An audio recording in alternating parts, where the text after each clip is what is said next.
আপনি কি কাউকে ক্যাশ টাকা ধার দিয়েছেন, আর যেহেতু ক্যাশ টাকা কোনো প্রমাণ নেই, তাই আপনি সেই টাকা রিকভার করতে পারছেন না? তো চলুন জেনে নিই সেই টাকা রিকভার কিভাবে করবেন আর কি কি আইনি পদক্ষেপ নিতে পারেন। তো আপনি যদি কাউকে ক্যাশ টাকা ধার দিয়েছেন এবং প্রমাণের অভাবে সেই টাকা রিকভার করতে পারছেন না, তাহলে সবার প্রথমে আপনাকে এটা জানতে হবে যে আপনি যেই আইনের পথেই হাঁটুন না কেন বা যেই লিগ্যাল স্টেপই নেন না কেন, আপনাকে সবার প্রথমে প্রমাণ জোগাড় করতে হবে, কারণ প্রমাণ ছাড়া আপনার কেস স্ট্রং হবে না। তাই মাথা ঠান্ডা রাখুন, মাথা গরম করে আপনি যাকে টাকা ধার দিয়েছেন তার সাথে কোনো ঝামেলা করে বসবেন না। তো মাথা ঠান্ডা করে প্রমাণ জোগাড় করার চেষ্টা করো।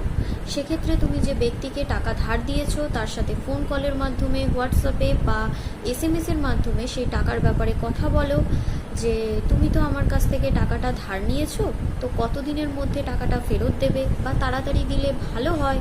এরকম কিছু কথার পরিপ্রেক্ষিতে সে যখন বলবে যে হ্যাঁ আমি টাকাটা নিয়েছি, আমি 2 মাসের মধ্যে বা এতদিনের মধ্যে টাকাটা ফেরত দিয়ে দেব, তখন সেই কলটা তুমি রেকর্ডিং করবে এবং এই কল রেকর্ডিং কিন্তু তোমার ক্ষেত্রে ভ্যালিড এভিডেন্স হবে। আর এই ভ্যালিড এভিডেন্স যেহেতু হবে, তুমি এটার ব্যবহার করে আইনের পথে হেঁটে তোমার ক্যাশ টাকা কিন্তু রিকভার করতে পারো।